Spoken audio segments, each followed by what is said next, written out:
The words cut through the freezing California dawn like a blade through flesh. "Take a bath, soldier." Master Chief Garrett Hawk's voice carried the weight of 19 years in naval special warfare. 41 years old, 6'3", 230 pounds of muscle and institutional authority. His hands locked onto Lieutenant Junior Grade Kira Brennan's collar with the practiced efficiency of a man who had broken hundreds of candidates before her.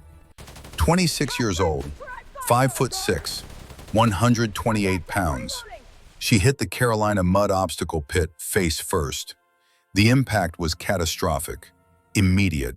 Her nose exploded on contact with a submerged rock buried 18 inches beneath the surface. Blood sprayed into the freezing slop, mixing with red clay and standing water that smelled of iron and decay. The sound was wet and final, like a hammer meeting overripe fruit. 60 Navy SEAL candidates erupted in laughter. Hawk's boot pressed between her shoulder blades before she could process the pain, before her brain could catch up to what her body already knew. Something inside her face had fundamentally changed shape. The cartilage had cracked, shifted. The architecture of her nose no longer aligned with the blueprint her DNA had provided 26 years ago. His weight drove her face underwater. 5 seconds felt like drowning, like every nightmare she'd ever had about suffocation compressed into a single, endless moment. The mud filled her nostrils, her mouth. The metallic tang of her own blood flooded across her tongue. Her lungs screamed for air that wouldn't come. Her body triggered every primal survival response evolution had installed in her nervous system. Get up, fight back, breathe, live. But she didn't move. She let him hold her there. Let him demonstrate whatever point he was trying to make to the 60 men watching this performance. Let him think he was winning. When he finally released her, his voice dripped contempt like poison from a blade. This is what happens when politicians pretend girls can be warriors. The words echoed across the obstacle course, across Coronado Naval Base, across every barrier Kira Brennan had broken in the past 4 years, across the unmarked grave in Arlington Cemetery where her mother had been buried 14 years ago with honors that never mentioned the country where she died. Hawk's speech wasn't for her, it was theater. A sermon delivered to true believers who already agreed with every word. He was preaching to the choir of 60 men who'd been running this obstacle course for 3 weeks. Men who had their own broken bones and bleeding wounds. Men who were deciding right now what kind of warrior she was. Most of them were laughing. Maybe the Navy should issue her a makeup kit, someone called from the formation. The laughter spread like infection, like fire through dry grass, like every cruel joke she'd ever heard about women in combat roles. "I hear they're lowering standards for the next class. Soon they'll let in my grandmother." More laughter. Harder this time. Meaner. Kira pushed herself to her knees. Mud cascaded from her face, from her tactical uniform, from her hair that had torn loose from its regulation bun during the impact. Through the blood and clay coating her eyes, she could see 60 faces watching her, waiting to see what she would do, waiting for her to quit, waiting for her to cry, waiting for her to prove every assumption they'd made about women who tried to earn the trident. She stood. Her legs were shaking, the kind of trembling that comes from deep in the nervous system when the body realizes it's been damaged and wants to shut down. But she locked her knees, forced them still, made her muscles obey commands they didn't want to follow. Blood ran freely down her chin, dripping onto her chest, staining the tan fabric of her uniform, a deep, rusty brown that would never wash clean. Her nose throbbed with each heartbeat, a pulsing agony that was starting to override the shock, starting to break through the brief window where her brain hadn't quite caught up to what had just happened to her flesh. She did not wipe the blood away. She did not touch her face. She stood at attention, hands at her sides, eyes fixed on the horizon beyond Hawk's head. Exactly as she had been trained to do when the world was trying to break you, and you couldn't let it see. Hawk circled her slowly, a predator evaluating wounded prey. His boots crunched on gravel. His breath came out in visible clouds in the cold morning air. His eyes scanned her face with the clinical detachment of a man examining an insect under glass. "You see this, gentlemen?" His arms swept toward her like she was evidence in a trial, like she was a specimen, a cautionary tale, a warning about what happened when feelings overrode operational readiness. This is what happens when we let political correctness replace physical capability. This woman has no business wearing the trident. She has no business leading men into combat. And she sure as hell has no business standing on this obstacle course pretending she belongs here. Kira's jaw tightened by exactly 1 millimeter. That was all she allowed herself. 1 millimeter of reaction. One microscopic acknowledgement that his words had landed, that they had found their target, that somewhere beneath the blood and mud and training, there was still a human being who could be hurt by cruelty. A voice cut through the crowd. "Master Chief, is the demonstration complete?" The question came from the back of the formation. Corporal Finn Ashford, 28 years old, 5 years in naval special warfare, a communications specialist who had never raised his voice in a training environment, who had never been written up for any disciplinary issue in his entire service record, whose younger sister Jordan was currently in boot camp, dreaming of the day she'd stand on this same obstacle course. Hawk's head snapped toward him like a turret acquiring a target. "You got something to say, Corporal?" "No, Master Chief. Just asking if we should prepare for the next evolution." "You'll prepare when I tell you to prepare." Hawk's voice dropped 20 degrees. The temperature in the immediate vicinity seemed to plummet. Every candidate in the formation felt it. The shift from training to threat, from instruction to intimidation. "And if you ever interrupt me again during instruction, you'll join the lieutenant in the mud pit for some additional remedial training. Are we clear?" "Crystal, Master Chief." But something passed between Finn and Kira across the formation. Not sympathy exactly. Recognition. A silent acknowledgement that someone had witnessed what just happened and understood it was wrong. That this wasn't training. This was assault dressed up in the language of instruction. Hawk turned back to Kira. "You're dismissed, Lieutenant. Get yourself cleaned up and report to Captain Mercer's office at 1400 hours. He'll want to discuss your continued assignment to this training command." The words were a threat wrapped in procedure, a promise that this humiliation was just the beginning.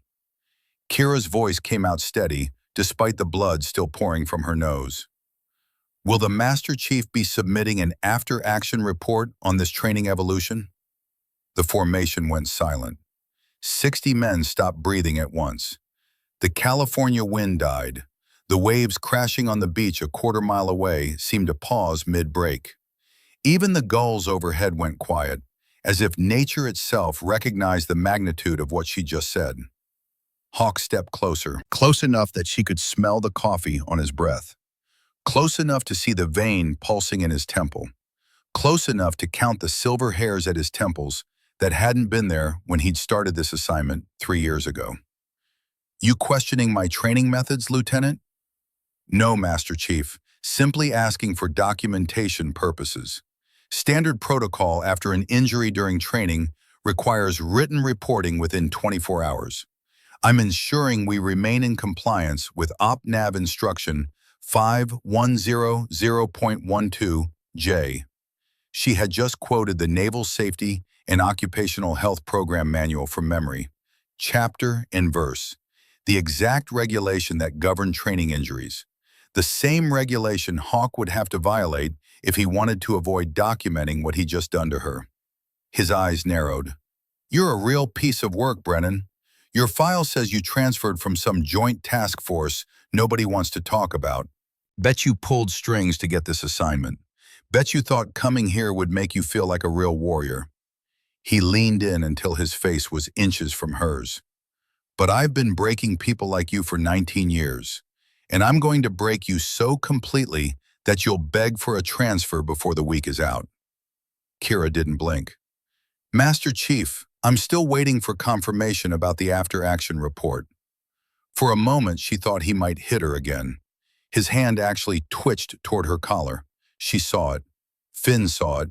And from the covered observation platform 30 meters away, Captain Douglas Mercer saw it too. Formation dismissed. Hawk's voice cracked like a whip across the obstacle course. Brennan, get the hell off my course. Kira executed a perfect about-face. Her boots pivoted on gravel with military precision. Her posture remained erect despite the damage to her face, despite the blood running down her neck, despite the shame and rage burning in her chest like napalm. She walked toward the locker rooms. 17 steps before her vision started tunneling. 23 steps before her hands started shaking. 31 steps before she realized she was going to vomit. She pushed through the door of the female locker room, empty because she was the only woman assigned to this training cycle, the only female instructor candidate in a program that had never wanted women in the first place, the only person standing between the past and a future where her mother's sacrifice might actually mean something. She barely made it to the sink. Blood and bile mixed in the white porcelain, red and yellow swirling together like some horrific abstract painting. Her hands gripped the counter edges so hard her knuckles went white. So hard the tendons stood out like cables under her skin. So hard she thought the laminate might crack under the pressure. The shaking spread from her hands up her arms into her shoulders. Her breathing became ragged, uncontrolled, the kind of hyperventilation that happens when your nervous system finally accepts that you're not in immediate danger and decides to process all the trauma you've been suppressing for the past 10 minutes. The pain in her nose finally broke through the shock. It hit her like a freight train, like every migraine she'd ever had compressed into a single point of white-hot agony radiating from the center of her face. Fresh tears flooded her eyes, made the blood-smeared mirror in front of her blur into abstract shapes, made it impossible to see her own reflection, made it impossible to see what Garrett Hawk had done to her. She was losing control. She could feel it happening, could feel the walls she had built around herself starting to crack, starting to crumble. All the carefully constructed barriers between the person she showed the world and the person she actually was. All the armor she'd welded onto her soul over 4 years of classified operations in countries she couldn't name. Her right hand moved to her chest, fingers searching beneath the blood-soaked uniform for the small silver object hanging on a chain around her neck. The trident. Not the official Navy SEAL trident that candidates earned after completing basic underwater demolition/SEAL training. Not the Budweiser that thousands of men wore on their uniforms. This trident was different, 40 years old, tarnished with age and exposure, engraved on the reverse side with 3 words in handwriting that Kira had memorized from birthday cards and deployment letters, and one final message written the night before a mission that became a funeral. Earn your place. Commander Lydia Brennan had written those words, Kira's mother, dead 14 years, killed during a classified intelligence operation in North Korea when Kira was 12 years old. The only woman to ever receive the Defense Intelligence Medal posthumously. The only mother Kira would ever have. She slid down the wall, her back scraped against painted cinder block until she was sitting on the cold tile floor of the locker room. Knees pulled to her chest, one hand still clutching the trident pendant hard enough to leave an impression in her palm. Hard enough to hurt. Hard enough to give her something to focus on besides the breaking. The tears came, hot and unstoppable, ripping through her chest like something trying to escape. Like every emotion she'd suppressed for the past 4 years had been waiting for this moment, waiting for her defenses to finally crack, waiting for permission to flood out and drown her in grief she'd never properly processed. She had not cried in 4 years. 4 years of missions in countries whose names she couldn't speak. 4 years of killing people who would have killed Americans if given the chance. 4 years of watching teammates die and swallowing the grief because there was always another mission, always another target, always another reason to keep moving forward instead of stopping to feel what was breaking inside you. But here, in an empty locker room at 6:30 on a Tuesday morning, covered in mud and blood, Kira Brennan finally broke. The sobs tore through her chest like shrapnel. Her body shook so hard she thought she might actually shake apart, might disintegrate into component pieces that could never be reassembled into a functional human being. Every breath felt like drowning. Every heartbeat hurt. Every second stretched into an eternity of pain that had nowhere to go except out. She cried for the humiliation she had just endured. She cried for every mission that had cost her pieces of herself she would never get back. For the targets she'd eliminated who had families waiting for them to come home. For the intelligence she'd extracted from sources who trusted her before she betrayed them. For the lies she'd told and the people she'd pretended to be, and the woman she used to be before the Navy taught her how to end lives with clinical precision. She cried for her mother, Commander Lydia Brennan, who had died protecting intelligence that saved thousands of lives, whose name would never appear in any history book, whose sacrifice would never be acknowledged by the government she'd served, who had raised a daughter alone while deploying to war zones that didn't officially exist, who had taught Kira that service meant something more than survival. She cried for the girl she used to be, before basic underwater demolition/SEAL training, before the joint task force that didn't appear on any organizational chart, before she'd infiltrated North Korea without authorization to retrieve her mother's body from a military installation that officially didn't hold any American remains. She cried until there was nothing left inside her except emptiness and the dull throb of her broken nose. Then she heard the voice, not a real voice, a memory, her mother's voice from 14 years ago, the last conversation they'd had before Commander Lydia Brennan deployed to North Korea and never came home. Kira, baby, listen to me.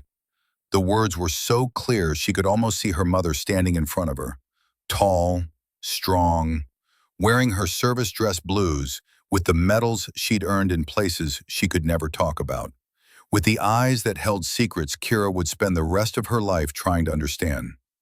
The world is going to try to convince you that you don't belong in places where women aren't supposed to go. They're going to tell you that you're too small, too weak, too female. They're going to humiliate you and mock you and do everything they can to make you quit. Her mother had known, had predicted this moment with eerie accuracy, had prepared her daughter for a fight that wouldn't end with a single battle. But I need you to remember something. Your strength isn't measured by whether they accept you. It's measured by whether you accept yourself. Kira's hands stopped shaking. Earn your place, not for them, for you. She opened her eyes. The locker room was still empty. She was still covered in blood and mud. Her nose still throbbed with every heartbeat. But something had changed. Something fundamental had shifted inside her chest. Some gear had caught. Some mechanism had engaged. She pushed herself to her feet. Her legs were steady now. The trembling had stopped. The tears had dried on her cheeks, leaving tracks in the mud and blood that coated her face. She walked to the mirror and looked at what Garrett Hawk had done to her. Her nose was visibly crooked, shifted several millimeters to the left where the cartilage had cracked on impact with the submerged rock. Blood had dried in dark crusts across her upper lip and chin. Mud was caked in her hair, in her ears, in the corners of her eyes. She looked like someone who had been beaten, someone who had lost. But when she looked into her own eyes, past the blood and mud and tears, she saw something that Garrett Hawk had missed. She saw her mother's daughter. She saw a woman who had spent 4 years with SEAL Team 6, the most elite counterterrorism unit in the United States military, the unit that didn't officially exist, the unit that handled the missions too sensitive for anyone else. She saw someone who had killed 31 enemy combatants across 23 classified missions. She saw someone who had earned the Navy Cross for actions in Syria that would remain classified until long after she was dead. She saw someone who had recovered her own mother's body from a North Korean military installation during a mission so secret that only 7 people in the entire Department of Defense knew it had happened. Garrett Hawk had thrown her in the mud because he was afraid. He was afraid of what it would mean if she succeeded, afraid of what it would say about everything he believed, afraid that a 26-year-old woman might be a better warrior than he had ever been, afraid that his daughter's death had been his fault and not the fault of the women who dared to try what she couldn't. Fear makes people cruel. Kira reached up and carefully straightened her nose. The pain was excruciating. White-hot agony that made her vision blur and her stomach clench, and every nerve ending in her face scream in protest. But she set the broken cartilage as best she could, aligned it by feel and memory of what her face used to look like. Then she packed her nostrils with tissue to stop the bleeding that had finally started to slow. She stripped off her mud-soaked uniform. The fabric peeled away from her skin like a second layer being shed, like a cocoon being discarded. She stepped into the shower and turned the water as hot as she could stand. It ran red for a full minute before it finally started running clear. She washed the mud from her hair, the blood from her face, the shame from her skin. When she stepped out of the shower, she was no longer the woman who had been thrown into the mud pit. She was something else, something Garrett Hawk was going to regret creating. Captain Douglas Mercer sat in his office reviewing a personnel file that should not have existed. Lieutenant Junior Grade Kira Brennan's service record was one of the strangest documents he had encountered in 22 years of naval service. Whole sections were redacted. Entire years were classified at levels above his security clearance. References to units that didn't appear on any organizational chart he could access. Joint Special Operations Command had stonewalled him when he tried to get details. Naval Special Warfare Command had told him the information was compartmented and he didn't have need to know. The Defense Intelligence Agency had actually laughed at him when he requested clarification on her mother's service record. All he knew for certain was this: Kira Brennan had enlisted at 19, 1 week after her mother's death. She had completed basic underwater demolition/SEAL training with scores that put her in the top 10th percentile. She had served with some kind of joint task force for 4 years, and then she had requested transfer to the instructor training program at Coronado. The request itself was unusual. People didn't leave developmental group assignments unless something had gone very wrong or very right. They didn't request instructor billets when they were 26 years old with combat experience that was apparently so sensitive that even a Navy captain couldn't read the after-action reports. Mercer had asked JSOC why they let her go. The answer had been 3 words: she earned it. Now she was assigned to his training command, and Garrett Hawk had just broken her nose during what he called a routine combatives demonstration. There was a knock on his door. "Enter." Corporal Finn Ashford stepped inside and came to attention. "Captain, requesting permission to submit a witness statement regarding this morning's training evolution." Mercer gestured to the chair across from his desk. "Sit down, Corporal. Tell me what you saw." Finn sat. His jaw was tight, his hands clenched on his knees, the posture of a man preparing to end his own career for the sake of doing what was right. "Sir, Master Chief Hawk deliberately assaulted Lieutenant Brennan during the combatives demonstration. He applied a hip throw with excessive force, drove her face first into the mud pit, held her head underwater for approximately 5 seconds while announcing to the formation that women don't belong in special warfare. He then instructed her to report to your office, implying that her assignment to this command would be terminated." Mercer leaned back in his chair. "That's a serious accusation, Corporal." "Yes, sir, which is why I recorded the entire incident on my phone." The room went very quiet. Finn reached into his pocket and placed his smartphone on the desk. The screen was cracked, the case was worn, but the camera lens was clear. "Sir, I've been documenting Master Chief Hawk's behavior toward Lieutenant Brennan since she arrived 3 weeks ago. This is the sixth incident I've captured. The previous five involved verbal harassment, unauthorized additional physical training, and deliberate exclusion from instruction that the rest of the formation received. Mercer picked up the phone. "Why are you bringing this to me now?" "Because this morning he crossed a line, sir. What he did wasn't training, it was assault. And if we don't stop it now, someone's going to get seriously hurt." Finn paused. "Or worse." Mercer pressed play on the video. Garrett Hawk's voice filled the office. "Take a bath, soldier." The image showed Kira hitting the mud face first. The spray of blood. Hawk's boot pressing her down. The laughter from 60 men. The deliberate cruelty in every word he spoke. Mercer watched the entire 3-minute video without speaking. When it ended, he set the phone down very carefully. "Corporal Ashford, I'm going to ask you a direct question, and I need a direct answer. Why are you doing this? You're putting your career at risk by going against a Master Chief.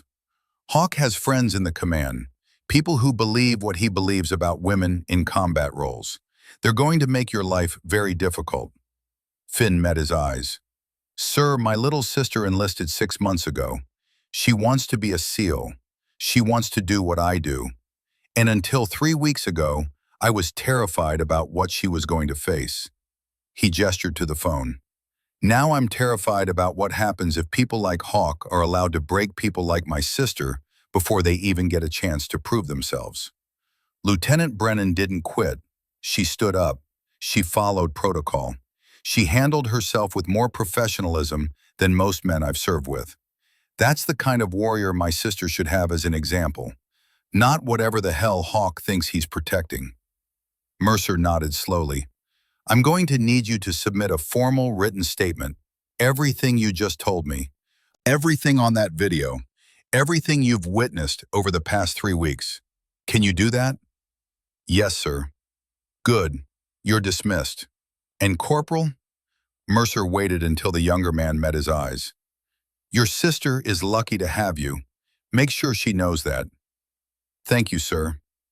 After Finn left, Mercer sat alone in his office for a long time. Then he picked up his phone and made a call to a number that very few people in the Navy had access to. The voice that answered was female, professional, completely devoid of warmth. "Naval Special Warfare Development Group, how may I direct your call?" "This is Captain Douglas Mercer, Commanding Officer, Naval Special Warfare Center, Coronado. I need to speak with someone about a former development group operator who's currently assigned to my command." "Name of the operator?" "Brennan, Lieutenant Junior Grade Kira Brennan." There was a pause, a long pause. Then the voice came back and the warmth was gone, replaced by something that sounded almost like warning. "Captain Mercer, please hold. You're being transferred." The hold music lasted exactly 9 seconds. The voice that came on the line next was female, older, and carried the kind of authority that made Mercer sit up straighter despite being alone in his office. "Captain Mercer, this is Rear Admiral Catherine Vance, Commander, Naval Special Warfare Command. I understand you're calling about Lieutenant Brennan." Mercer had not expected a 2-star admiral to personally take his call. "Yes, ma'am. I have some questions about her service record. And before you ask those questions, Captain, I'm going to tell you 3 things." Admiral Vance's voice had the quality of someone who had spent years making decisions that saved lives and ended them. "First, Lieutenant Brennan's previous assignment is classified at a level that you do not have access to and will never have access to. Second, she requested transfer to your command against the advice of multiple senior officers who wanted her to remain in her previous billet. Third, if anything happens to that young woman that shouldn't happen, I will personally ensure that everyone involved faces consequences they cannot imagine. Am I being clear?" Mercer felt ice forming in his stomach. "Crystal clear, ma'am." "Good. Now why are you calling?" Mercer explained what had happened that morning. The mud pit, the broken nose, the video Finn had recorded. By the time he finished, the silence on the other end of the line was absolute. When Admiral Vance finally spoke, her voice was very quiet and very dangerous. Captain Mercer, I'm going to send you a file. It will arrive on your SIPR terminal in approximately 10 minutes. You are authorized to read it. You are not authorized to copy it. And you are absolutely not authorized to discuss its contents with anyone except Lieutenant Brennan and myself. After you read that file, you're going to make some decisions about how to handle Master Chief Hawk. I trust those decisions will be appropriate. Do you understand? Yes, ma'am. One more thing, Captain. Admiral Vance paused. Kira Brennan is the most decorated operator I've ever had the privilege of serving alongside. She's earned more respect in 4 years than most people earn in 20. And if your Master Chief has a problem with her, it's because he's afraid of what she represents. Don't let his fear destroy something the Navy needs. The line went dead. Mercer stared at his phone for a full minute. Then he walked to his SIPR computer and waited. 9 minutes later, a file appeared. The classification marking made his blood run cold. Top secret /SI/TK/NOFORN. He opened it. The first page was a photograph of Kira Brennan at age 22, standing in desert camouflage with 2 other operators whose faces were blacked out. Her face was hard, her eyes were cold, and she was holding a rifle that Mercer recognized as the weapon of choice for SEAL snipers. The second page was a citation for the Navy Cross.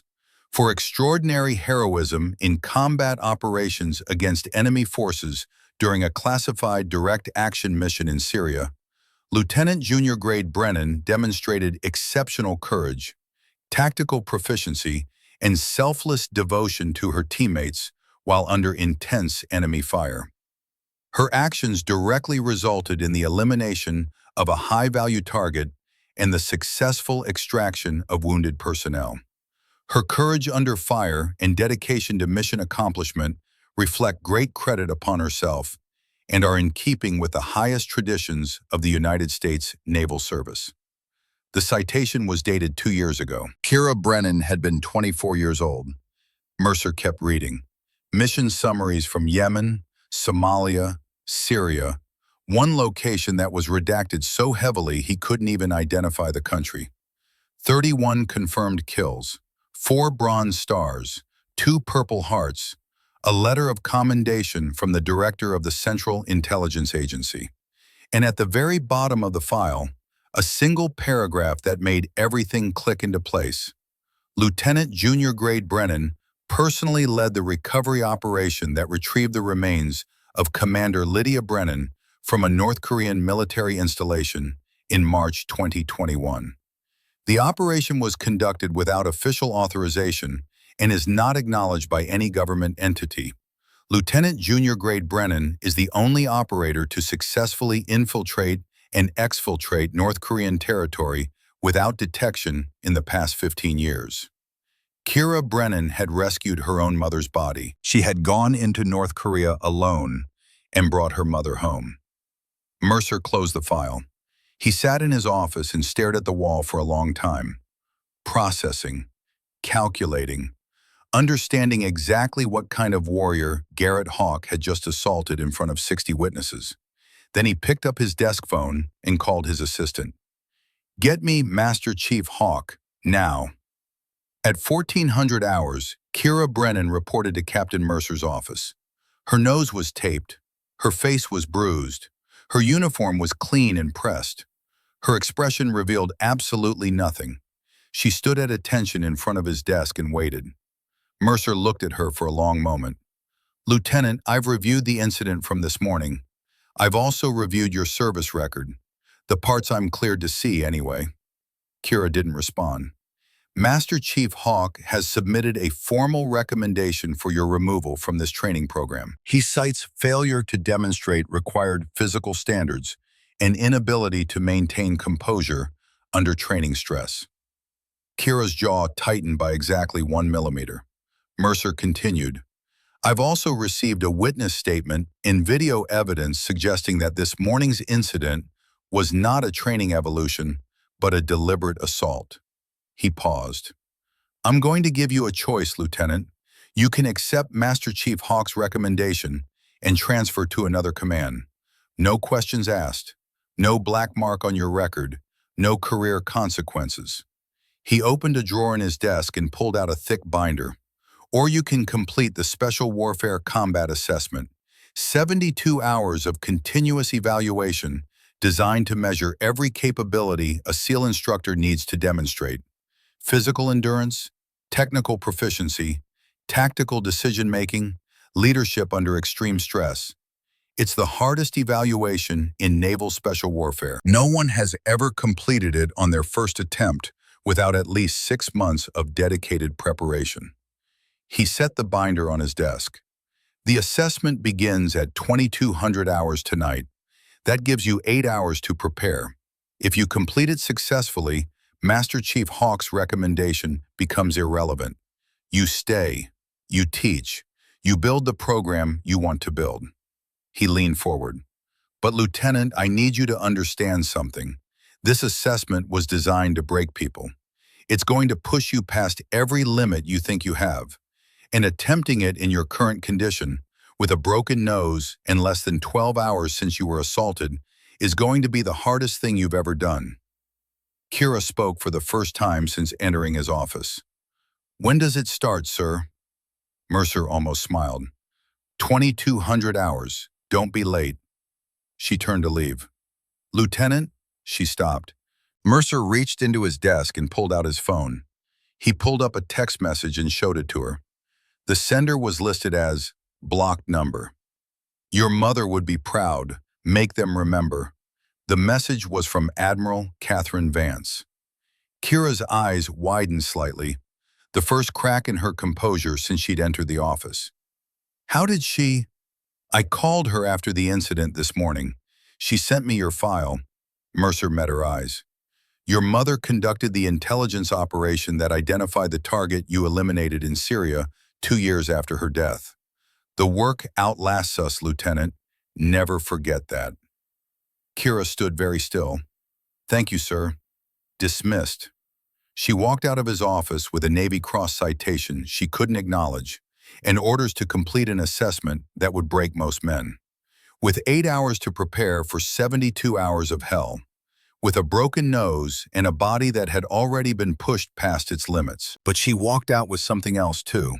She walked out knowing that her mother's commander believed in her, that the Navy's senior leadership was watching, that this wasn't just about proving herself to Garrett Hawk anymore.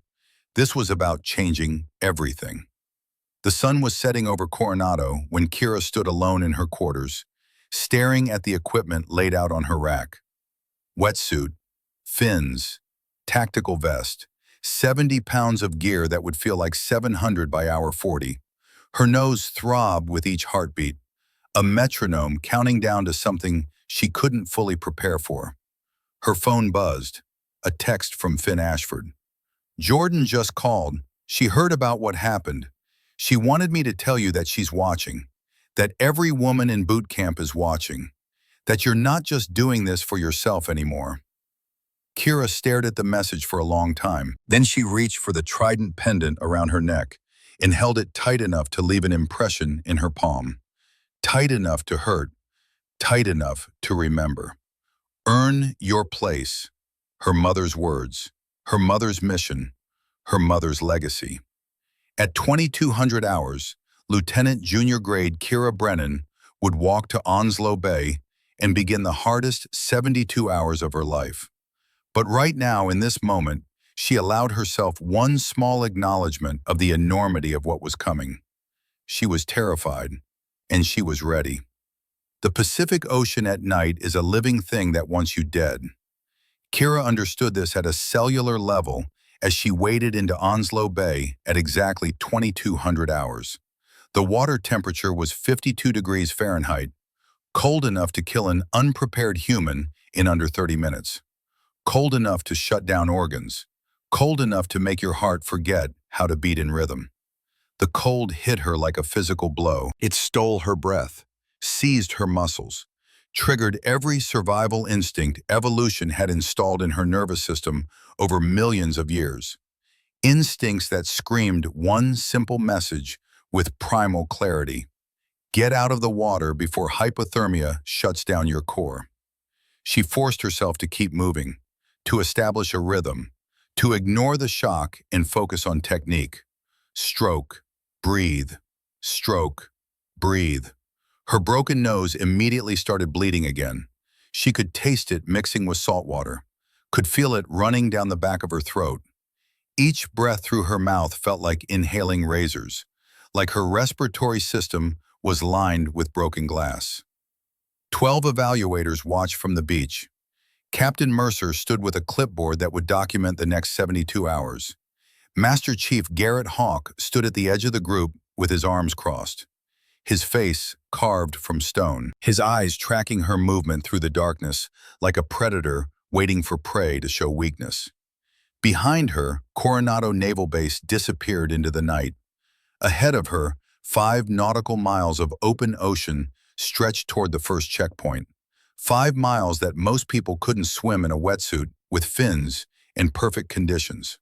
5 miles that she had to complete with a broken nose and a body that was already running on reserves it didn't have. The assessment had begun.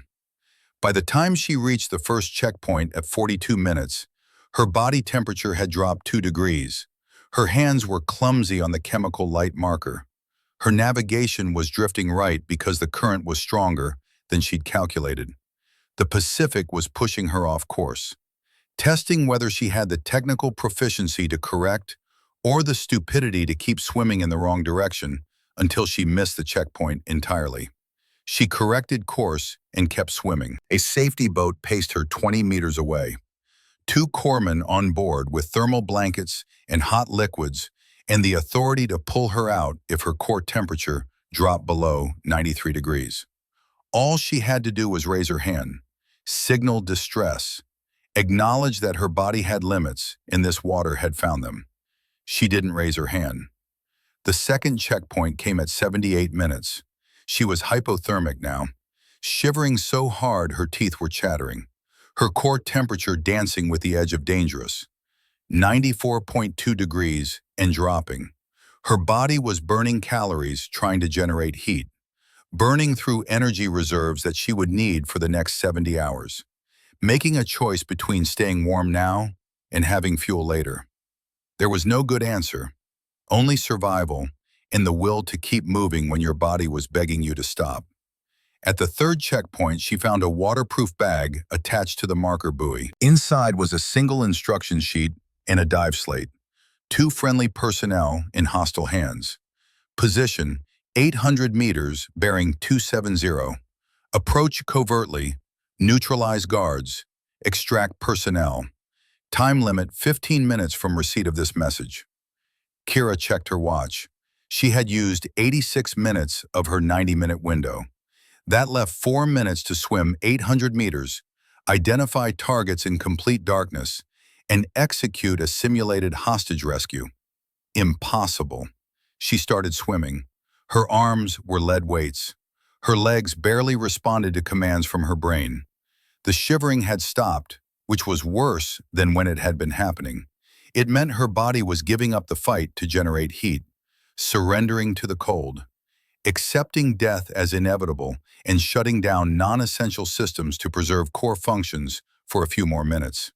She covered the distance in 3 minutes and 40 seconds. Through her dive mask, she could see 4 chemical lights marking positions in the water.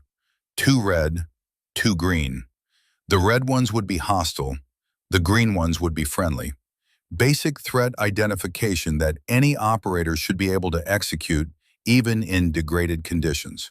She approached from the north, using a submerged sandbar for concealment. Her movements slow, controlled, eliminating any water disturbance that would give away her position. At 20 meters, she could see the silhouettes of the evaluators playing hostage takers. They were scanning the water with night vision, waiting for her to make a mistake, waiting for the telltale splash or wake that would announce her approach. She didn't make a mistake. She came up directly behind the first hostile, rose from the water like something birthed from the depths, tapped him on the shoulder with the blunt end of her training knife, whispered in his ear with a voice that came out steady, despite 40 minutes of hypothermia. You're dead. The evaluator's head whipped around. How the hell did you? She was already gone, moving to the second hostel before the first one could finish his sentence. Same approach, same technique, same result. The second evaluator dropped his training weapon and stared at the water where she disappeared like he just witnessed something supernatural. Then she was at the friendly positions. Both evaluators playing hostages, both of them staring at her like she'd materialized from nowhere, like she'd violated the laws of physics by approaching undetected in water that should have made stealth impossible. Let's move, she said through chattering teeth. Extraction point is beach, 200 meters east. She guided both hostages to shore, with 1 minute and 30 seconds remaining on her time limit. When her feet hit sand, her legs gave out. She collapsed, face first onto the beach, her body finally surrendering to the hypothermia she'd been fighting for 90 minutes. Surrendering to the cold and the exhaustion and the simple mathematical reality that human beings have limits, and she just exceeded hers. Hands grabbed her immediately. Someone was wrapping her in thermal blankets. Someone else was checking her core temperature with an infrared thermometer pointed at her forehead. 94.2, a voice said. She's hypothermic. We need to abort. No, Kira forced the word through frozen lips, through a mouth that barely remembered how to form consonants, through a throat that felt like it had been packed with ice. No abort. Next phase. Master Chief Hawk's voice cut through the chaos. Lieutenant, you're done. You can't even stand. Kira pushed herself to her hands and knees, then to her feet. She swayed, steadied herself, locked her knees, and made her legs obey commands they didn't want to follow. Looked directly at Hawk with eyes that still held focus, despite the hypothermia trying to shut down her higher brain functions. I said no abort, Master Chief. What's the next evolution? Captain Mercer stepped forward. His face was illuminated by the red lens flashlights the evaluators were using. He looked like a man watching someone commit suicide in slow motion, watching someone choose suffering over safety and knowing he couldn't stop them because the rules said candidates had the right to destroy themselves if they wanted. 15-mile run with 80-pound pack, full combat load, time limit is 2 hours, 30 minutes. Kira's legs were still shaking from hypothermia. Her core temperature was 9 degrees below normal. Her broken nose was bleeding again from the exertion of the swim. Her body was running on fumes and adrenaline and the stubborn refusal to acknowledge that it should have quit an hour ago. When does it start, sir? Now. They handed her the pack, 80 pounds of sand and equipment and weight that would break her spine by mile 10. She shouldered it with movements that were mechanical, automatic, divorced from any conscious thought about whether her body could actually do this. The pack settled onto her shoulders like someone had chained an anvil to her skeleton. The run began on beach sand that sucked at her boots with every step. Her hypothermic muscles screamed in protest. Her breathing was ragged, uncontrolled, the kind of respiratory distress that happens when your diaphragm is shivering and your intercostal muscles are cramping and your body is trying to warm itself through movement while simultaneously trying to shut down from exhaustion. At mile 3, her vision started tunneling, the edges of her perception going dark, her brain restricting blood flow to non-essential systems, prioritizing survival over awareness, making executive decisions about which parts of her consciousness were necessary and which parts could be sacrificed. At mile 6, she vomited. Everything in her stomach came up, blood and bile and the energy gel she'd eaten 3 hours ago. It hit the sand in a wet splash that she didn't stop to look at, didn't stop to process. She just kept running because stopping meant thinking, and thinking meant acknowledging how much pain she was in. At mile 9, she saw her mother. Commander Lydia Brennan was standing beside the trail exactly as Kira remembered her from 14 years ago. Tall, strong, wearing her service dress blues with the medals she'd earned in places she could never talk about. Not smiling, just watching, just running alongside her daughter like she'd done 1,000 times before during training runs that seemed trivial in retrospect. Kira knew it was a hallucination, knew her brain was shutting down from exhaustion and hypothermia and pain, knew that oxygen deprivation was causing her visual cortex to misfire, knew that her mother had been dead for 14 years and was buried in Arlington National Cemetery under a headstone that lied about where she died. But she couldn't make the image disappear. Her mother fell into step beside her. They ran together in silence for 3 miles. The only sound was Kira's boots hitting sand and her ragged breathing and the pack creaking with each impact. The hallucination didn't speak, didn't offer encouragement, just existed, just ran. At mile 12, Kira's voice cracked as she spoke to the ghost only she could see. "I don't know if I can finish this." Her mother's voice was exactly as she remembered it, firm, unwavering, carrying the absolute certainty of someone who had faced death multiple times and decided it wasn't as scary as failure. "Yes, you do. My body's done, Mom. I've got nothing left. Your body quit 6 miles ago. You're running on something else now." Kira's lungs were burning. Her legs were beyond pain, beyond exhaustion, operating in some realm of suffering that didn't have words because human language wasn't designed to describe this level of physical breakdown. On what? On the same thing I ran on in North Korea when they broke my ribs, and I still had to get that intelligence out. On the same thing every warrior runs on when their body gives up, but their mission doesn't. Her mother looked at her with eyes that held all the love and discipline that had defined Kira's childhood. "You're running on purpose, and purpose doesn't get tired." Kira's pace increased. By mile 14, the hallucination had faded. She was alone again, running through darkness with a pack that had somehow gotten heavier, with legs that had somehow kept moving, with a body that had somehow refused to quit despite every physiological reason it should have. She crossed the finish line with 47 seconds remaining. An evaluator she didn't recognize caught her before she collapsed. His face showed something between awe and horror, the expression of a man watching something he didn't think was possible. "Jesus Christ, Lieutenant, how are you still moving?" Kira didn't answer. She couldn't. Her vocal cords weren't working anymore.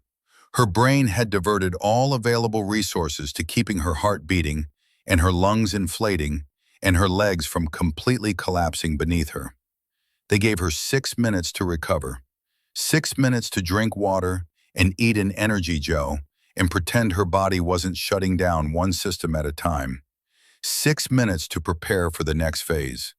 6 minutes that felt like 6 seconds. Then Master Chief Hawk's voice cut through the darkness. Phase 2, night land navigation. 11 kilometers through terrain you've never seen. 5 mandatory checkpoints. 4-hour time limit. No GPS. No artificial light. No help. He stepped closer, lowering his voice so only she could hear. So the other evaluators couldn't witness what he was about to say. "You deviate from the course, you fail. You miss a checkpoint, you fail. You exceed the time limit, you fail." His eyes held something beyond contempt, beyond cruelty. They held the desperate hope that she would finally break, that this would be the evolution that proved his point, that ended this charade and restored the natural order where women knew their place. "You're in bad shape, Lieutenant. Your body's compromised. Your judgment's impaired. The smart thing to do is withdraw now before you hurt yourself permanently. No one would blame you." Kira took the map with hands that were still trembling. "I'm not withdrawing." "Then you're going to fail. And when you do, I'm going to make sure everyone knows that women don't belong here." She met his eyes. "Start the clock, Master Chief." The navigation course was brutal in ways the ocean and the run had not been. Dense forests that tore at her uniform, swamp sections where the water came up to her waist and the mud tried to pull her boots off with every step. Terrain features that looked nothing like what the map showed, because maps were two-dimensional representations of three-dimensional chaos. She found the first checkpoint at hour 1, the second checkpoint at hour 2. At hour 2 and 43 minutes, she became completely disoriented. The forest looked identical in every direction. Her compass bearing should have taken her directly to checkpoint 3, but she'd been walking that bearing for 20 minutes and found nothing. No chemical light, no marker, no indication that she was anywhere near where she was supposed to be. Either her navigation was wrong, or the checkpoint was mismarked, or her brain was so exhausted that she was making mistakes she couldn't identify. Kira stopped, forced herself to breathe, to think, to override the panic that was rising in her chest, like water filling a compartment in a sinking ship. She pulled out her map and studied it with a red lens flashlight that barely provided enough illumination to see. She retraced her route mentally, identifying each terrain feature she'd passed, each turn she'd made, each decision point where she'd chosen one path over another, looking for the mistake, looking for the moment where her exhausted brain had misread something critical. There, she'd misread a terrain feature 2 kilometers back. What she thought was a hilltop had actually been a saddle between 2 hills. The contour lines had been too close together. Her night-adjusted vision had been too degraded. She'd turned left when she should have turned right. The mistake had cost her 30 minutes and nearly 2 kilometers of travel. She corrected her bearing and started moving again. Checkpoint 3 appeared through the trees with 18 minutes remaining on her time limit. Checkpoint 4 came with 4 minutes to spare. By the time she reached checkpoint 5, she had 2 minutes left. But checkpoint 5 wasn't just a marker. It was a test. A training mannequin representing a wounded seal was lying in a small clearing. Realistic wound makeup showing arterial bleeding from the right femoral artery. Chest wounds suggesting tension pneumothorax. A cervical collar indicating suspected spinal injury. Next to the mannequin was a medical kit and a radio handset. A laminated instruction card read, 4 minutes to stabilize and initiate CASEVAC. Demonstrate proper medical intervention and communication protocols. Failure to complete within time limit equals phase failure. Kira dropped to her knees beside the casualty. Her hands were shaking from exhaustion. Her vision was blurred. Her brain was moving through molasses. But she forced herself to work the problem methodically, to remember her training, to execute the procedures that had been drilled into her until they became muscle memory. Tourniquet first, high and tight on the right leg, 2 inches below the inguinal ligament. She cinched it until the simulated bleeding stopped. Then marked the time on the tourniquet with a permanent marker. 14:23. The time that would tell medics how long the limb had been without blood flow, how long they had before tissue started dying. Tension pneumothorax next. She palpated the chest, identified the 5th intercostal space at the anterior axillary line, performed needle decompression with a 14-gauge catheter. The training mannequin's chest made a realistic hissing sound as the simulated pressure released. As the trapped air escaped and the collapsed lung could theoretically reinflate. Manual cervical spine stabilization while she keyed the radio and transmitted a 9-line medevac request. Crimson Base, this is Siren 47. I have one urgent surgical. Her voice was steady despite the exhaustion, despite the 4 minutes ticking down, despite the knowledge that one mistake would end the entire assessment. She read off the grid coordinates from her map, transmitted all 9 lines of the medevac request with 0 errors, finished with 3 seconds remaining on the timer. An evaluator emerged from the darkness. Nicely done, Lieutenant. Phase 2 complete. You have 15 minutes before Phase 3 begins. Kira sat back on her heels. Her hands were covered in simulated blood from the mannequin. Her uniform was soaked with sweat and swamp water. Every muscle in her body was screaming. But she'd done it. She'd completed another phase. She'd refused to fail. 15 minutes. She used them to close her eyes and remember why she was doing this. Phase 3 began at hour 31. Mountain Warfare Assessment, the evaluator explained. His voice was flat, clinical, devoid of emotion or encouragement, just delivering facts about the next way they would try to break her. Technical climbing with full combat load, casualty evacuation from elevated position, high-altitude navigation. You're going up 3,000 vertical feet. Time limit is 8 hours. The terrain is loose rock and exposure. One mistake and you're done. Kira had climbed mountains in Afghanistan, had executed high-altitude infiltrations in terrain that would kill you if you made a single mistake. But she'd never done it on hour 31 of continuous physical exertion. With a broken nose and a body that was held together by willpower and nothing else. The first pitch was manageable, standard rock climbing, good handholds, solid protection points. The kind of climb that would be easy under normal circumstances. That would be fun on a weekend training exercise with your team. That would barely register as difficult if your body wasn't already operating in systematic failure mode. The second pitch was harder, smaller holds, more exposure, her fingers starting to lose strength. The rock was sharp, volcanic, unforgiving. Every grip tore skin. Every movement left blood on stone. By the third pitch, her hands were bleeding. The kind of bleeding that doesn't stop, that soaks through the chalk on your fingers and makes every hold slippery. That leaves red smears on the rock face like some macabre trail marking your passage. At 80 feet, her left hand slipped. She fell 4 feet before her protection caught her. The rope jerked tight.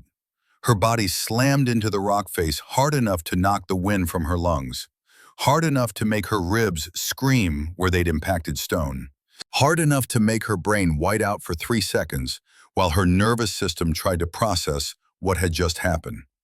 She hung there for a moment, gasping, her ears ringing, her hearing cutting out completely for 3 seconds before returning with a high-pitched whine that suggested possible concussion. Below her, an evaluator's voice carried up through the darkness.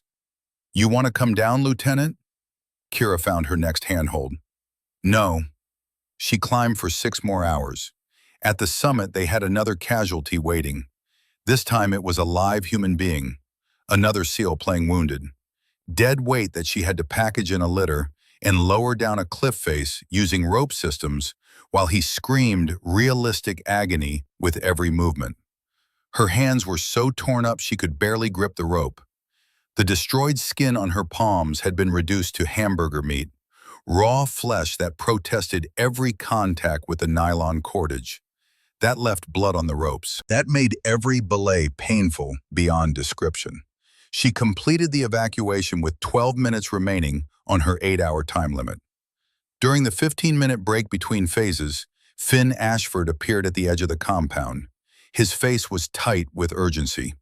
He caught Captain Mercer's attention and showed him his phone, a text exchange he'd intercepted through the training network. Hawk to someone. Position yourself room 5. Force impossible shot. Either way, she fails. Mercer's jaw tightened. He looked at Hawk, who was watching Kira from across the compound, with cold calculation in his eyes. Then he looked at Kira, sitting alone, preparing for the final phase. He made a decision. He wouldn't interfere. She'd come this far on her own. She'd finish it on her own. But he would bear witness. And if Hawk crossed the line from testing to sabotage, there would be consequences. Phase 4 began at hour 44. Kira stood in the shoot house briefing room with 12 evaluators staring at her like she was a corpse that hadn't stopped moving yet. Her hands were wrapped in bloody gauze. Her face was so bruised it looked like someone had beaten her with a hammer. Her eyes were bloodshot from exhaustion and trauma. Her body was operating in a realm beyond pain, beyond exhaustion, in some space where consciousness and unconsciousness blurred together. Captain Mercer read from his clipboard. Close quarters battle assessment, 5 rooms, 9 hostile targets, 3 friendly hostages, simulated rounds that will leave welts. 0 margin for error. 1 hit on a friendly, you fail. 1 missed hostile that would have killed you, you fail. Time limit is 3 minutes from first engagement. He paused. This is your final gate, Lieutenant. You pass this, you pass the entire assessment. Master Chief Hawks stepped forward. "I'll be running the scenario as one of the hostiles, looking forward to seeing how your decision-making holds up under pressure." The implication was clear. He was going to position himself in a way that would force her into an impossible choice. Shoot him and risk hitting a hostage. Don't shoot him and fail the scenario. Either way, he thought he'd won. Kira's voice came out flat, empty. "Understood, Master Chief." They handed her an M4A1 with simulated ammunition. The weapon was zeroed, the trigger was crisp, but it felt like she was holding a 50-pound weight instead of a 7-pound rifle. Her destroyed hands could barely maintain proper grip. Her arms were shaking from exhaustion. Her vision was degraded. She entered the shoot house at exactly hour 44 and 17 seconds. The first room was textbook. 2 hostiles, no friendlies, clean angles of fire. She engaged both targets with controlled pairs. 2 rounds center mass on each. 4 seconds elapsed. The second room was harder, 1 hostile using a friendly as a shield. Only partial target presentation. Maybe 3 inches of the hostile's head visible around the hostage's shoulder. A shot that required precision she wasn't sure she still possessed. She put 2 rounds through the hostile's orbital socket, the only part of his head that was exposed. The friendly hostage never moved. 9 seconds total elapsed time. The third room was chaos. 3 hostiles, 2 friendlies, everyone moving, multiple angles of fire. The kind of scenario that separated operators who could process information under stress from operators who panicked and made fatal mistakes. She engaged the closest threat first, then worked her way through the room in order of priority, her muscle memory taking over where her conscious brain had stopped functioning hours ago. 17 seconds total elapsed time. The fourth room was empty, a trick, a psychological test to see if she would waste time clearing a room that had no threats. She moved through it in 4 seconds and continued to the final room. Room 5, where Garrett Hawk was waiting. She entered low and fast, her muzzle tracking left to right, her eyes processing the scene in microseconds. 3 hostiles, 1 friendly, and Hawk standing directly behind the friendly, using the hostage as cover. His training weapon aimed at her center mass, maybe 2 inches of his head visible around the hostage's shoulder. 40 feet away, moving target. Her hands destroyed, her vision blurred, her body running on fumes in the fading embers of consciousness. The shot was impossible. Every instructor who had ever trained her would have said, "Don't take it." Would have said the risk of hitting the hostage was too high. Would have said that in a real scenario, you'd wait for a better angle. Would have said that perfect is the enemy of good enough. But this wasn't a real scenario. This was Garrett Hawk forcing her to choose between his version of perfect and her version of possible. Kira breathed. Memories flashed through her mind like lightning. Her mother's trident, the mud pit, the hallucination at mile 12. Purpose doesn't get tired. Every woman who would come after her. Every Jordan Ashford who was watching from boot camp. Every little girl who needed to know that women could earn the trident. She took the shot. The simulated round hit Hawk exactly where his left eye met his temple. The impact made a sound like a baseball hitting a glove, like physics meeting flesh at sufficient velocity to cause pain. He dropped. The massive welt that would form on his face already beginning to swell. She engaged the other 2 hostiles in the next second and a half. Total elapsed time, 83 seconds. Kira emerged from the shoot house into gray morning light. She had been awake for 72 hours. She had been evaluated continuously for 44 hours. She had not failed a single evolution. Her body was operating beyond any reasonable definition of functional, beyond any medical understanding of human endurance. Captain Mercer checked his tablet. The evaluators were standing in a semicircle, waiting. The silence was absolute. Even the wind had stopped. Even the waves crashing on the beach a quarter-mile away seemed to pause. Ladies and gentlemen, Lieutenant Junior Grade Kira Brennan has completed the Special Warfare Combat Assessment with a composite score of 98.7%. He looked up from the tablet. This is the highest score ever recorded in the history of this evaluation. The silence that followed was complete. Hawk stood at the edge of the group, a massive welt forming on his face where the simulated round had hit him. His jaw locked, his eyes filled with something that looked like hatred and fear in equal measure. The expression of a man watching his entire worldview collapse in real time. Then Corporal Finn Ashford started clapping, slow, deliberate, each strike of his palms echoing across the compound like a bell announcing the death of one era and the birth of another. One by one, the other evaluators joined him.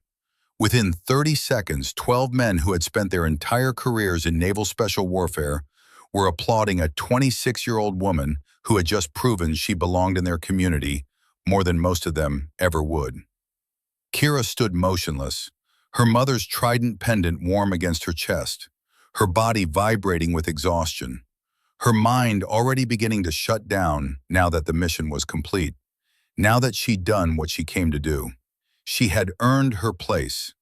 Now she was going to make sure everyone else got the chance to earn theirs too. Hawk walked away. He didn't run, didn't storm off like a man who'd lost his temper. He simply turned and walked toward the administrative building with his back rigid and his fists clenched at his sides. Every step looked like it was taking everything he had not to turn around and finish what he'd started in the mud pit 3 days ago. Kira watched him go. Her vision was blurred from exhaustion. Her hands were wrapped in bloody gauze. Her legs were shaking so hard she had to lock her knees to stay upright. But she watched every step he took until he disappeared through the doors, until the man who had tried to break her was gone, until all that remained was the work ahead. 3 days after the assessment, Captain Douglas Mercer sat in his office, staring at a classified file on his SIPR terminal. The sender was Rear Admiral Catherine Vance. The subject line read, Brennan Service Record Addendum. He opened it, though he'd read this file before. 3 days ago, in the immediate aftermath of Hawk's assault on Kira. But context changes meaning. What had been a revelation then was now a reminder of exactly what kind of warrior had just completed the impossible. The file detailed Kira Brennan's 4 years with SEAL Team 6, the missions that would never be acknowledged, the 31 kills, the Navy Cross, the unauthorized operation in North Korea that had brought her mother home. He closed the file and sat alone for a long time. Kira Brennan had gone into North Korea alone, had recovered her own mother's body from a military installation that officially didn't exist, had succeeded where trained teams with official authorization had failed for 15 years. And then she'd requested transfer to an instructor billet at Coronado, had walked away from operational assignments that most SEALs would kill for, had chosen teaching over trigger time. There was a knock on his door. Enter. Master Chief Garrett Hawk stepped inside. His face was still swollen from the simulated round that had hit him during the shoot house assessment. The bruise had spread, purple and yellow, a visual reminder of how badly he'd miscalculated. Captain, I'm here to submit my formal recommendation. Mercer gestured to the chair across from his desk. Sit down, Master Chief. Hawk sat. His posture was rigid, his jaw tight, the bearing of a man who knew he was about to lose, but refused to acknowledge it. Sir, after reviewing Lieutenant Brennan's performance during the assessment, I'm maintaining my recommendation for her removal from this training program. While her technical scores were adequate, I have serious concerns about her judgment under pressure and her ability to lead male candidates who may not respect her authority. Mercer leaned back in his chair. Adequate? She scored 98.7%, the highest score in the history of the assessment. Numbers don't tell the whole story, sir. I've been training SEALs for 19 years. I know what it takes. And I'm telling you that putting a woman in front of male candidates sends the wrong message about standards and expectations. What message does it send, Master Chief? Hawk's eyes narrowed. That we're more concerned with politics than operational readiness. that we're willing to compromise effectiveness for the sake of diversity quotas, that feelings matter more than performance. Mercer pulled out his phone. He opened the video Finn Ashford had submitted, 3 minutes of footage showing Hawk throwing Kira into the mud pit, holding her face underwater, delivering his speech about women not belonging in special warfare. He turned the phone around so Hawk could see. Is this the message you're talking about, Master Chief? The one where you assault a highly decorated operator in front of 60 witnesses? Hawk's face went pale. That was a training evolution, sir. A combative's demonstration designed to test her ability to handle physical contact under stress. Corporal Ashford documented 6 similar incidents over 3 weeks. The Inspector General has opened an investigation. 16 people have submitted witness statements, and Admiral Vance has made it very clear that she's personally interested in the outcome. Mercer leaned forward. You're done, Master Chief. The only question now is whether you face administrative punishment or a court-martial. The room went very quiet. Hawk's hands clenched on the arms of his chair. His breathing became shallow, the physical manifestation of a man watching his career end in real time.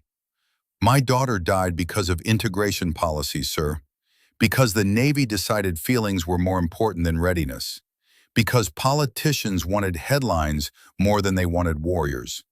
His voice cracked. Sloan wanted to be a SEAL, wanted to prove she was strong enough. And when the Navy disqualified her for medical reasons, she drove to the beach and walked into the ocean with rocks in her pockets. She was 19 years old. Mercer's expression softened slightly. I know about your daughter, Master Chief. I read the investigation report. She was disqualified because of severe depression and multiple psychiatric holds. Not because of integration policies, not because of physical standards, because she was mentally ill and needed help you didn't provide. That's not true. She called you the night before, told you she was drowning, and you told her to stop being weak. Hawk's face crumpled. The rage collapsed into something raw and broken. His fists unclenched. His shoulders sagged. For a moment, he looked like exactly what he was, a father who had lost his daughter and spent 2 years running from guilt he couldn't escape. I thought tough love would help. Thought she needed discipline instead of coddling. I was wrong. Yes, you were. And Lieutenant Brennan had nothing to do with your daughter's death. Neither did any other woman who's tried to earn the trident. You've been punishing them for your own failures. Mercer pulled out a second file. The Inspector General is recommending administrative punishment, loss of rank, loss of pay, and immediate transfer. Your career as an instructor is over. But you'll avoid a criminal record if you accept the recommendation and resign.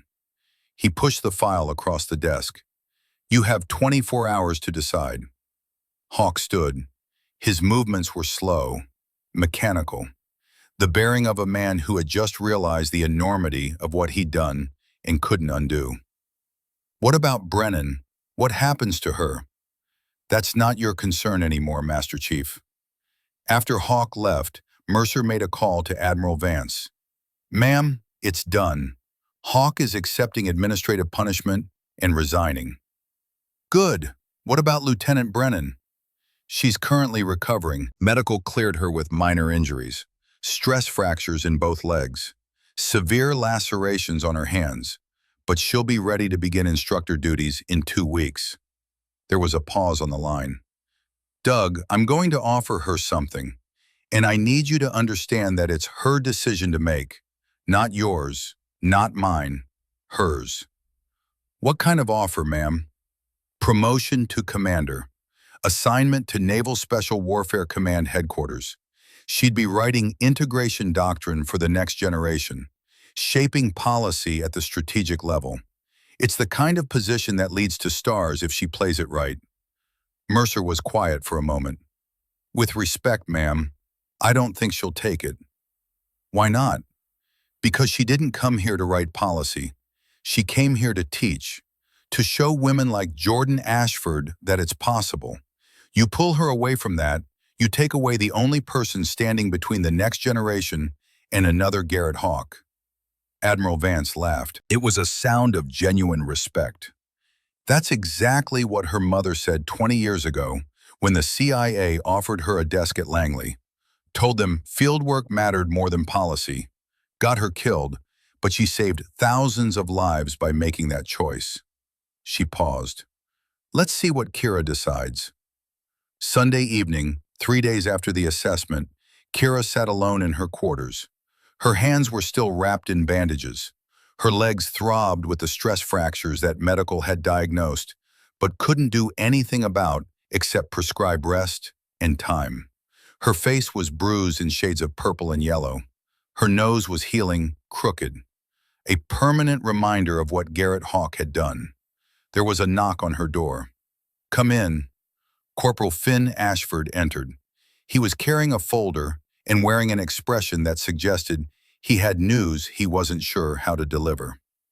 Lieutenant, I wanted to show you something before you hear it through official channels. He opened the folder. Inside were class photos from every Phase 2 class he'd instructed over the past 2 years. Rows of young faces, determined expressions, most of them looking too young to be volunteering for something this brutal. Then he showed her a second folder. These are the same candidates 5 years later, the ones who made it through BUD/S, got to teams, deployed to combat. He pointed to individual faces, his finger moving from photo to photo like a tour guide showing monuments to the dead. KIA Afghanistan, KIA Iraq, KIA Syria, medical retirement after training accident, paralyzed during halo jump, lost both legs to IED. Kira felt ice forming in her stomach. Why are you showing me this? Because every time we let someone through who shouldn't be here, we're potentially sending them to die. Or we're putting the guys next to them at risk. Finn met her eyes. What we do here matters, Lieutenant. The standards matter. The failures matter. We're not crushing dreams. We're saving lives by making sure only the right people get to the teams. He closed the folders. Jordan called me yesterday. She's graduating boot camp in 2 weeks. She asked if you'd still be here when she arrives. I told her I didn't know, that you might be getting promoted, moving to headquarters, doing important policy work. What did she say? She said she hoped you'd stay, that knowing you were here made her believe she could actually do this, that you weren't just a story anymore, you were proof.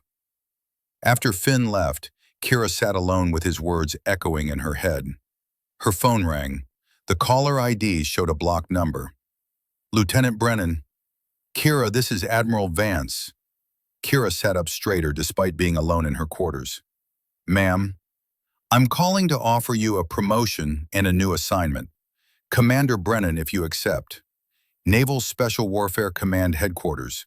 You'd be writing integration doctrine, shaping policy at the highest levels. It's the kind of position that leads to stars if you play it right. Everything her mother would have wanted. Everything that made sense for a career trajectory. Everything that would maximize her impact on the system. Everything except what mattered most. Ma'am, can I ask you a question? Of course. Why did my mother turn down the CIA desk job 20 years ago? Admiral Vance was quiet for a moment. Because she said the women coming into intelligence work didn't need someone writing memos in Langley. They needed someone in the field showing them it was possible. Showing them that a woman could run operations in places where women weren't supposed to exist. Did you agree with her decision? At the time? No. I thought she was wasting her talent, throwing away a chance to influence policy at the strategic level. Admiral Vance paused. But your mother saved thousands of lives by staying in the field, generated intelligence that shaped operations for a decade, trained operators who went on to run their own missions. And when she died in North Korea, she died doing what she believed mattered most. Ma'am, I'm declining the promotion. Can I ask why? Because Jordan Ashford arrives at Coronado in 2 weeks, and 3 women are in the next BUD/S class after hers. And they need someone on the beach showing them it's possible. They need an instructor who's been where they're going, who knows what they're facing, who can look them in the eye and tell them they belong here. Kira's voice was steady. They don't need policy, ma'am. They need proof. Admiral Vance laughed.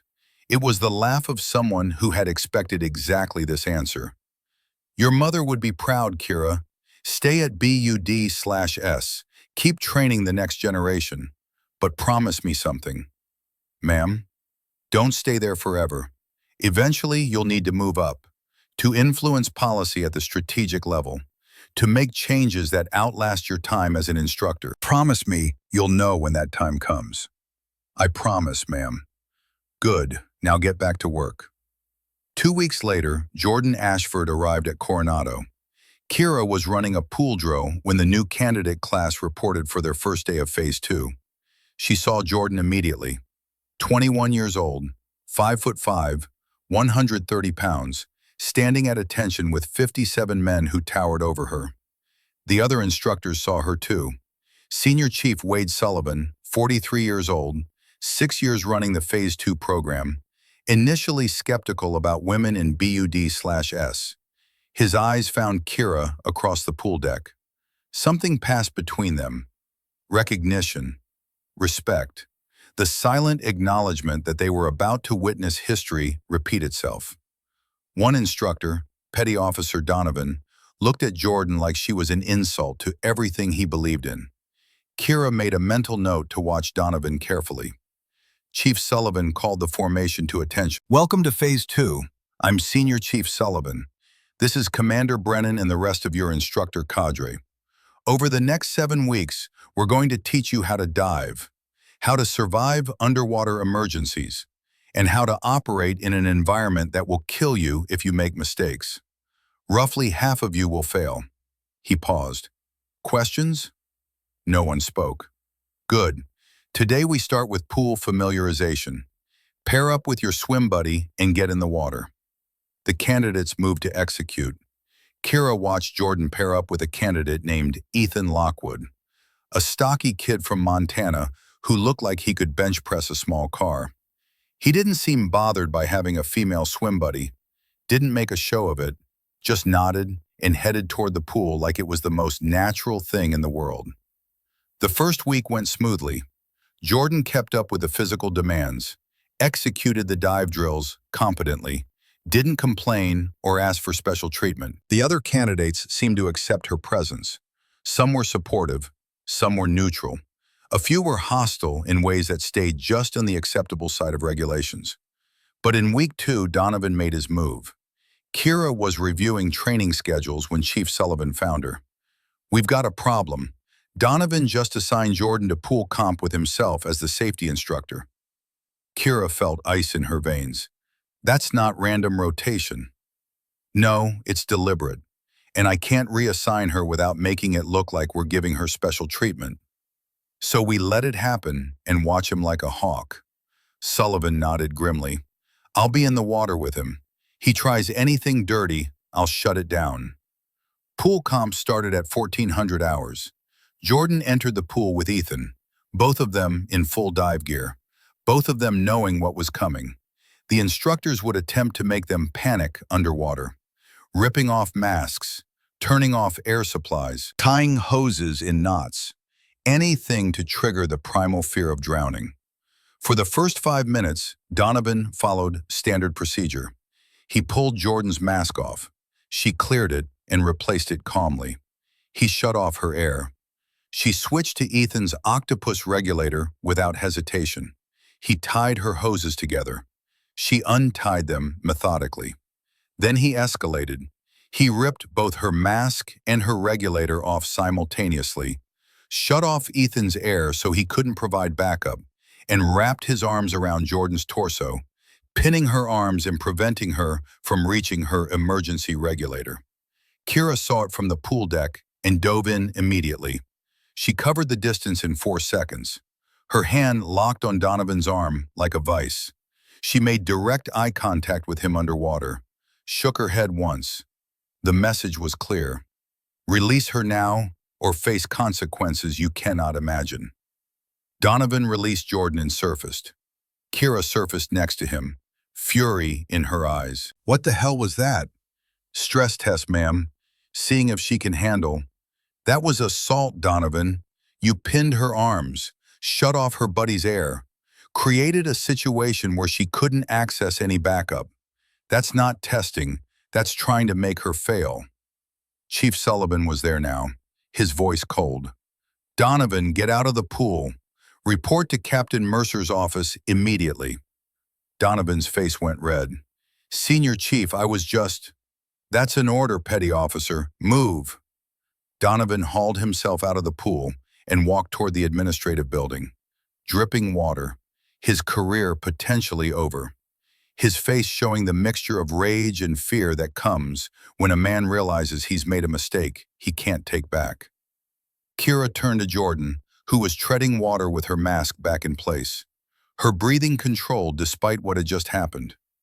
You okay, Ashford? Yes, ma'am. That was not standard pool comp procedure. What Donovan did was wrong. Do you understand that? Yes, ma'am. Good. Get back to your training. Jordan swam back to Ethan, and they continued the drill like nothing had happened. That evening, Kira found Jordan sitting alone outside the barracks, staring at the ocean. The sunset painted the Pacific in shades of orange and gold. Mind if I sit, Ashford? Jordan stood and came to attention. No, ma'am. At ease, sit down. Kira settled onto the bench beside her. You handled yourself well today. Thank you, ma'am. Your brother told me you wanted to be a SEAL since you were 10 years old. That true? Yes, ma'am. I watched Finn go through BUD/S, and I knew that's what I wanted to do. Kira was quiet for a moment. Even knowing how hard it would be? Even knowing people like Donovan would try to break you? Jordan met her eyes. Ma'am, Finn told me what happened to you.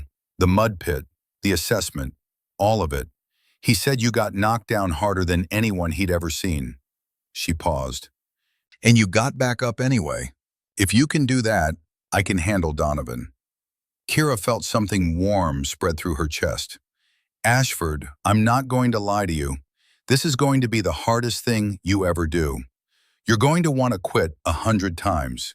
You're going to hurt in ways you didn't know were possible. And yes, you're going to face people who don't want you to succeed. I know, ma'am. But if you make it through, if you earn that trident, you'll have done something that most people can't even imagine. You'll have proven that strength isn't about gender. It's about refusing to quit when every fiber of your being is screaming at you to ring that bell. Jordan nodded. I'm not quitting, ma'am. Donovan can try whatever he wants. I'm not ringing that bell. Kira smiled. Good, because your brother is waiting to see you graduate, and I'd hate to disappoint him. Yes, ma'am. Kira stood to leave, then stopped. Ashford, one more thing. When you make it through BUD/S, not if, when, I want you to remember something. You're not just doing this for yourself. You're doing it for every woman who comes after you. You're proving it's possible. That matters more than you know. I won't let you down, Commander. You already haven't, Ashford. You already haven't. Jordan made it through Phase 2 with the second highest scores in her class. Ethan Lockwood, her swim buddy, graduated first. The two of them had become inseparable, a team that functioned with the kind of trust that couldn't be taught, only earned through shared suffering. Donovan was gone, transferred to a supply depot with a formal letter of reprimand in his service record that would end any hope of advancement. Captain Mercer had made sure of that. 3 years passed. Kira trained 12 classes, watched hundreds of candidates quit or fail, saw the ones who made it through transform from terrified kids into competent operators. She earned the respect of the instructor cadre slowly, one training evolution at a time, proving she belonged not through speeches but through competence. Chief Sullivan became something close to a friend. They ran training together, debriefed candidates together, made the hard calls about who stayed and who went. He told her once that she was the best instructor he'd worked with in 22 years, Coming from Sullivan, that meant everything. 18 women graduated BUD/S in those 3 years. The number was small, but it was growing. The culture was changing, slowly, one graduate at a time, one evolution at a time. One candidate who looked at Jordan Ashford or the others and thought, maybe, just maybe, it was possible. And then came the call that changed everything. Kira was running a dive drill when Captain Mercer found her. "Commander, you need to come with me, now." His tone made her stomach drop. In his office, Admiral Vance was on the screen. Her face was grave. "Kira, there's been an incident. SEAL Team 3 deployed to Syria. 4 casualties. One of them was Jordan Ashford." Kira's world stopped. "Is she?" "She's alive. Critical condition. Being medevaced to Landstuhl. IED strike during a vehicle patrol. Her swim buddy Ethan Lockwood is dead. So are 2 other members of their element." Kira couldn't breathe, couldn't think, couldn't process what she was hearing. "What are her injuries, ma'am?" "Lost her right leg below the knee, severe shrapnel wounds to torso and left arm, traumatic brain injury from the blast. The doctors say she'll survive, but her SEAL career is over." Admiral Vance's voice softened. "She's asking for you, Kira. Her family is flying in, but she specifically requested you be there when she wakes up from surgery." "When do I leave?" "There's a flight in 3 hours. Pack a bag." Kira arrived at Landstuhl Regional Medical Center 18 hours later. Finn was in the waiting room with his mother, Mrs. Ashford. Both of them looked like they'd aged 10 years overnight. The expression of people who'd received the call, every military family dreads. Mrs. Ashford stood when she saw Kira. "Commander Brennan, how is she?" "Out of surgery, stable. They say she'll wake up in a few hours." Mrs. Ashford's voice broke. "They took her leg, Commander. They took her leg and her career and everything she worked for." Kira pulled her into a hug. "She's alive. That's what matters." "Is it? She gave everything for this, and now it's over." Finn spoke quietly. "Mom, Jordan knew the risks. We all knew the risks. That doesn't make it easier." The doctor came out 3 hours later. "She's awake. She's asking for Commander Brennan." Kira followed the doctor into the ICU. Jordan was in a bed surrounded by monitors and IV lines, and medical equipment that beeped and hummed. Her right leg ended in bandages at mid-calf. Her face was bruised and swollen, but her eyes were clear when they found Kira. "Ma'am," Kira pulled a chair beside the bed. "How are you feeling, Ashford?"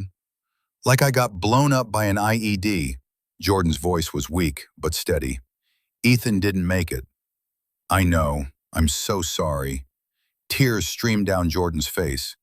"He saved my life, saw the IED trigger, pushed me out of the blast radius, took the full force himself. He died so I could live." Her voice broke.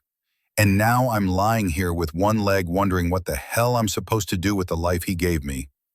Kira gripped her hand. "You're going to heal. You're going to recover. You're going to figure out what comes next." "My career is over, ma'am. I can't be a SEAL with one leg. I can't do what I was trained to do.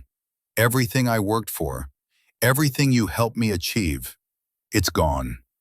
Your career as an operator might be over, Ashford, but your career as a warrior isn't. There are other ways to serve." Jordan closed her eyes. "I don't want other ways. I want to be back with my team. I want to finish what we started. I want Ethan's death to mean something." "It does mean something. He died protecting his teammate. He died being exactly what a SEAL is supposed to be. And you honor his sacrifice by living the best life you can with the second chance he gave you." Jordan was quiet for a long time. Then she opened her eyes and looked at Kira. "What would your mother do? If she were me, what would she do?" Kira thought about Commander Lydia Brennan, who had died in North Korea protecting intelligence that saved thousands of lives, who had chosen fieldwork over safety, operations over comfort, the mission over everything else. "My mother would find a new mission, She'd figure out how to keep fighting even if the battlefield changed. She'd adapt and overcome because that's what warriors do. Kira squeezed Jordan's hand. You're not done, Ashford. You're just getting started on a different kind of fight. Jordan was medically retired from the Navy 6 months later with full honors. She enrolled at UCLA studying psychology with a focus on combat trauma and veteran rehabilitation. She volunteered at a Veterans Crisis Center, helping other wounded warriors navigate the transition from active duty to civilian life. And she started speaking at military bases, at veterans organizations, at high schools and colleges across the country, telling her story, telling Ethan's story, showing women and men alike that service meant more than wearing a uniform, that sacrifice came in many forms, that being a warrior was about mindset, not physical capability. 2 years after the IED strike, Kira visited her in Los Angeles. Jordan walked with a prosthetic leg decorated with Ethan's SEAL Team insignia. She was halfway through her master's degree. She was helping dozens of veterans struggling with PTSD and survivor's guilt and the crushing weight of transitioning from warrior to civilian. They sat in a coffee shop overlooking the Pacific, watching waves crash against the Santa Monica Pier. Do you regret it? Kira asked. Becoming a SEAL, knowing how it ended? Jordan didn't hesitate, not for a second. I got to do something most people only dream about. I got to serve with warriors like Ethan. I got to prove that women can do this, and now I get to help other people find their purpose after the military. She met Kira's eyes. You taught me that strength isn't about physical capability, ma'am. It's about refusing to quit when life knocks you down. Ethan gave me a second chance at life. I'm not going to waste it feeling sorry for myself. 3 months later, Kira received orders to Naval Special Warfare Command. The promotion to full commander came with them. This time, she accepted. Her last day at BUD/S, she stood on the beach where Hawk had thrown her in the mud pit 4 years earlier. The pit was still there, still breaking candidates, still separating the ones who would quit from the ones who would keep going. Chief Sullivan found her there. He'd been promoted to Master Chief, was running the entire Phase 2 program now. Going to miss you, Commander. Going to miss this, Master Chief. Miss the candidates, the training, the feeling of making a difference, one person at a time. You made more than a difference, ma'am. We've graduated 18 women from BUD/S since you arrived. 18. That's 18 women who wouldn't be SEALs without you showing them it was possible. Kira touched the trident pendant around her neck, her mother's trident, worn smooth from 4 years of carrying it into training evolutions and dive drills, and moments when she needed to remember why she was doing this. Master Chief, I need you to promise me something. Anything, ma'am. The next woman who gets thrown in a mud pit and told she doesn't belong, I need you to make sure someone is there to tell her to get back up. Someone who understands what she's facing and won't let her quit. You have my word, Commander. 5 years later, Commander Kira Brennan stood in a Pentagon briefing room presenting the new Naval Special Warfare Integration Doctrine to a room full of admirals and senior officers. The doctrine she'd spent 5 years developing, refining, implementing, the doctrine that would shape how the Navy trained female SEALs for the next generation. In the back of the room sat Dr. Jordan Ashford, a licensed psychologist working for the Department of Defense on combat trauma and resilience programs. Beside her sat Master Chief Sullivan, retired now but still consulted as an expert on SEAL training.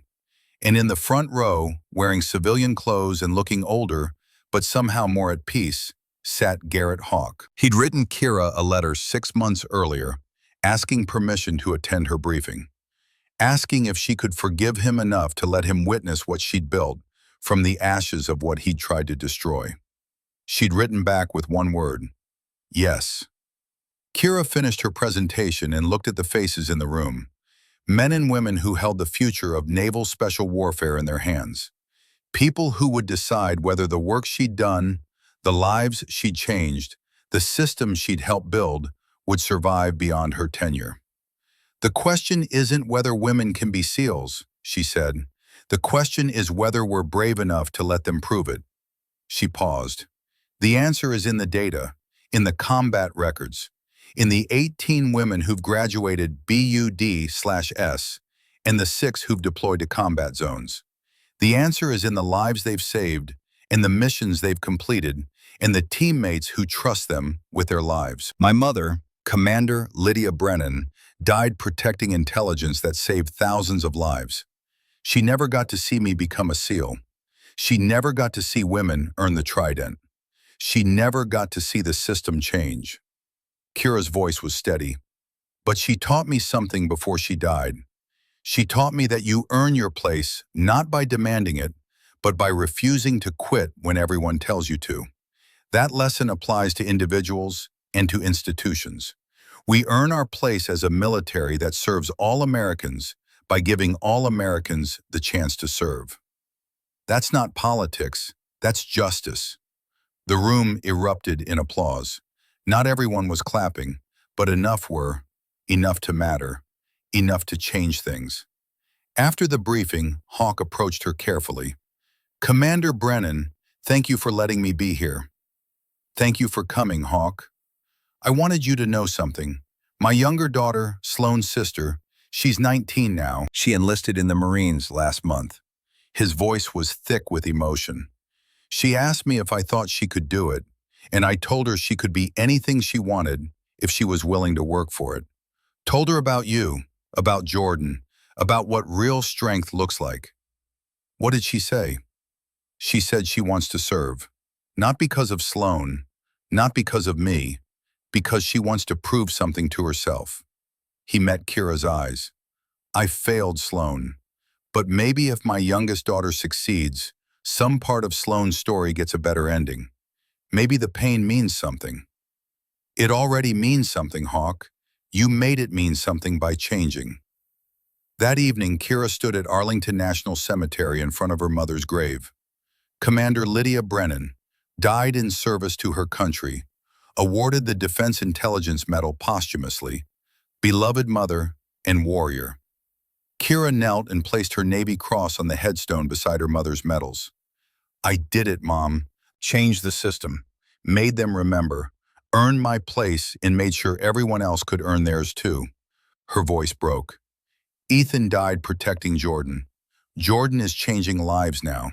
Hawk's daughter might become a Marine because she saw what women can do. It's spreading, Mom. The change you died for is spreading. She touched the trident pendant one last time, then removed it from around her neck and placed it on the grave. You gave this to me to remember who I was. I'm leaving it here to remember who you were. The warrior who started this. The mother who taught me that quitting was never an option.